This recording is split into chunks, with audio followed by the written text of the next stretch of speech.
नमस्कार साथियों, आज हम आए हैं एक नए टॉपिक के साथ। यह टॉपिक है राजस्थान के लोक देवता।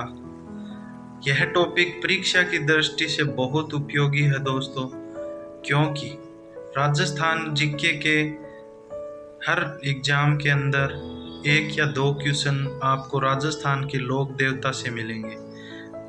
आजकल तो एक नया ही पैटर्न आ गया है दोस्तों, जिसमें पूछा जाता है कि जो राजस्थान के पंचपीर हैं उनके कालक्रम को व्यवस्थित कीजिए। सबसे पहले इस टॉपिक को स्टार्ट करने से पहले हम देखेंगे राजस्थान के लोक देवताओं को उनके कालक्रम के अनुसार। दोस्तों सबसे पहले एक ट्रिक बनाइए आप सबके लिए, गोपा मेहरा। जी हाँ दोस्तों, गोपा मेहरा। इसमें क्या है, पांचों जो पंचपीर हैं हमारे उनको व्यवस्थित किया गया उनके कालक्रम के हिसाब से। ट्रिक में गो से बनेगा आपके गोगा जी, जिनका जन्म हुआ था सन 946 ईस्वी के अंदर, और बाद में पा से हुआ पापू जी, इनका जन्म हुआ था 1239 ईस्वी के अंदर। फिर मे से मेहाजी मांगलिया, इनका जन्म हुआ था 1332 ईस्वी के अंदर। है से हड़बूजी, हड़बूजी का जन्म हुआ था 1391 ईस्वी के अंदर। फिर आएगा रा से रामदेव जी, रामदेव जी का जन्म हुआ था 1405 ईस्वी के अंदर। तो दोस्तों आजकल जो ये पूछा जा रहा है कि इनको कालक्रम के हिसाब से व्यवस्थित कीजिए, तो ये थी आपके लिए ट्रिक गोपा मेहरा।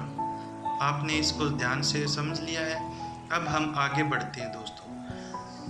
लोग सबसे पहले हम देखते हैं लोक देवता कहते किसे हैं। वे महापुरुष लोक देवता कहलाए जिन्होंने अपनी इच्छा शक्ति, दृढ़ संकल्प और आत्म बल से समाज के अंदर धर्म की स्थापना की, और इन्होंने अपने प्राणों का बलिदान दे दिया। क्यों दिया इन्होंने अपने प्राणों का बलिदान? गोरक्षार्थ और नारी रक्षार्थ और आत्म जन की रक्षा के हेतु इन्होंने अपने प्राणों का बलिदान दे दिया दोस्तों अब हम देखेंगे कि पंचपीर किसे कहते हैं। पंचपीर उसे कहते हैं जो लोक देवता हिंदू और मुस्लिम दोनों धर्मों द्वारा पूजे जाते हैं, वो पंचपीर कहलाते हैं दोस्तों। हमारे राजस्थान में 5 पंचपीर हुए थे, जिसकी ट्रिक है गोपा मेहरा। जी हाँ, गोपा मेहरा। गो से गोगा जी, पा से पाबू जी, मे से मेहाजी मांगलिया, है से हड़बू जी और रा से रामदेव जी।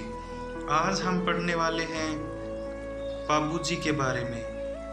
जी आपने सही सुना, आज हम पढ़ेंगे पाबू जी के बारे में। दोस्तों पाबू जी का जन्म 1239 ईस्वी के अंदर कोल्लूमंड गांव फलोदी जिले के अंदर हुआ था। इनके पिताजी का नाम था धांधल जी राठौड़, इनकी माताजी का नाम था कमला दे, इनके बड़े भाई का नाम था गुड्डो जी, और इनके गुरु का नाम था समर्थ भारती, और इन्होंने सारी अपनी दीक्षा शिक्षा इन्हीं से ली थी। इनकी पत्नी का नाम सुपियार दे और इन्हीं का नाम दूसरा खुल्लम दे था, जो अमरकोट के राजा सूरजमल सोढ़ा की पुत्री थी। उस समय अमरकोट अखंड भारत में आता था, लेकिन आज अमरकोट पाकिस्तान में है। दोस्तों पाबू जी के कुछ सहयोगी थे जो हमेशा इनके साथ परोपकारी कार्यों और समाज सुधार कार्यों में इनके साथ मौजूद रहते थे, जिनका नाम है चांदा, डेम्मा और हड़मल राय का। दोस्तों पाबू जी का बौद्ध चिन्ह है भाला, और इनका प्रतीक चिन्ह है भाला लिए हुए अश्वारोही जिसकी पगड़ी बाईं तरफ झुकी हो, और इनके मंदिर को मंड कहा जाता है दोस्तों पाबू जी को कई अन्य नामों से भी जाना जाता है, जैसे उनको लक्ष्मण के अवतार माना जाता है, इनको ऊंटों के देवता कहा जाता है, इनको अछूतो द्वारक देव भी कहा जाता है, इनको सर्रा रोग निवारक देवता भी कहते हैं, इनको थोरी जाति के आराध्य देवता भी कहते हैं और इनको पाबू पीर भी कहते हैं। और ये पाबू पीर मेहर जाति के मुसलमानों द्वारा कहलाते हैं। इनको हाड़ फाड़ वाले देवता भी कहते हैं दोस्तों। इनको ऊँटों के देवता भी कहते हैं क्योंकि ऊँट लाने का श्रेय पाबू जी को ही माना जाता है। और इनको रेबारी जाति के आराध्य देव भी कहते हैं या रायका जाति के आराध्य देव भी कहते हैं दोस्तों। और इनको मिर्ची रोग उद्धारक देवता भी कहते हैं दोस्तों। एक चारण समाज की महिला देवल चारणी ने बाबूजी को एक काले रंग की घोड़ी दी थी जिसका नाम था केसर कालमी। और यह घोड़ी देते वक्त माता देवल चारणी ने उनसे वादा लिया था कि जब भी मेरी गायों पे कोई कष्ट या संकट आएगा तो आप उसको बचाओगे। तो बाबूजी ने भी वचन दिया था कि हे माँ देवल चारणी, जब भी तू गायों की रक्षा के लिए मुझे बुलाएगी तो मैं उसी वक्त वहाँ से तेरे पास ज़रूर आऊँगा और तेरी गायों की रक्षा करूँगा। दोस्तों बात है सन 1276 ईस्वी की, जब बाबूजी केसर कालमी घोड़ी के ऊपर बैठ के बारात लेकर अमरकोट के राजा सूरजमल सोडा की पुत्री प्यार दे के साथ शादी करने वहाँ पर पहुँच जाते हैं अमरकोट। कहते हैं जिंदराव खिंची जो कि जायल नागौर से था, रिश्ते में वो बाबूजी का बहनोई लगता था, उसने माँ देवल चारणी की गायों को हड़पने और अपने साथ ले जाने के लिए वहाँ पे हमला कर दिया। तो पीछे से माँ देवल चारणी बाबूजी के पास एक खबर पहुँचाती है कि मेरी गायों की रक्षा करो जैसे आपने वादा किया था। जब यह बात बाबूजी के पास पहुँचती है तो वो 3.5 फेरे लिए ही होते हैं कि इतने में यह खबर उनके पास पहुँच जाती है। तो वो वहीं पर सब कुछ छोड़ के वहाँ से रवाना हो जाते हैं केसर कालमी घोड़ी पे बैठकर और देंचू गांव फलोदी के अंदर युद्ध करते हैं जिंदराव खिंची के साथ, जो कि उनका बहनोई लगता है। इस युद्ध के अंदर बाबूजी अपने भाई बुड्ढो जी और कुछ साथियों के साथ वहाँ पर गौरक्षार्थ वीरगति को प्राप्त हो जाते हैं। बाबूजी बहुत ही शानदार लड़ाई करते हुए वीरगति को प्राप्त होते हैं और फिर उनके साफे के साथ उनकी जो पत्नी है सुपियार दे या फुल्लम दे वो सती हो जाती है। दोस्तों आजकल एक ऐसा पैटर्न बना हुआ है एग्जाम्स में कि क्वेश्चन पूछा जाता है निम्न में से किन पीर की जो पत्नी है वो सती हुई थी या नहीं हुई थी, ऐसे प्रकार के कुछ क्वेश्चंस पूछे जाते हैं। इनमें आपके 2 चीज़ें ध्यान में रखनी होती हैं। पहला तो ये कि जो पीर वीरगति को प्राप्त हुए थे उनकी पत्नियां सती हो गई थी। दूसरा, जिन पीरों ने समाधि ली थी उनकी पत्नियां सती नहीं हुई थी। तो ये आप बिल्कुल ध्यान में रखकर एग्ज़ाम में जाएं तो वहाँ पे कोई क्वेश्चन आए तो आप ये देख लेना।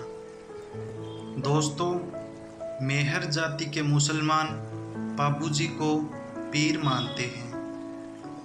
दोस्तों राजस्थान के अंदर सबसे पहले ऊंट लाने का श्रेय बाबूजी को जाता है।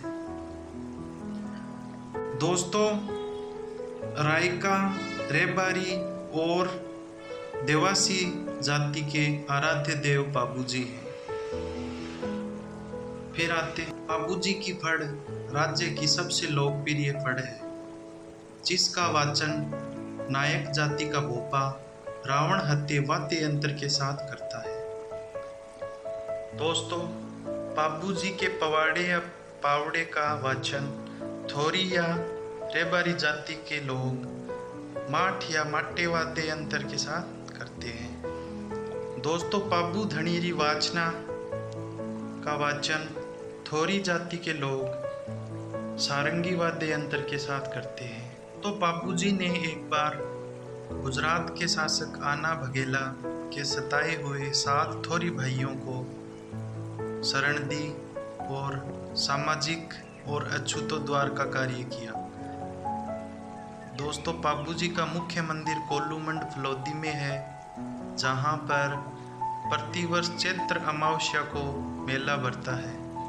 मेले में थाली नृत्य का आयोजन किया जाता है। दोस्तों, राजस्थान के आहड़ उदयपुर के अंदर पाबूजी का अन्य मंदिर भी है। सन 2018 में राजस्थान सरकार ने पाबूजी के पेनोरमा का निर्माण कोल्लूमंड फलोदी में करवाया। दोस्तों, अब हम पढ़ेंगे पाबूजी के ऊपर लिखे हुए कुछ ग्रंथ। पाबू प्रकाश, जो कि मोड़जी आसिया ने लिखी है।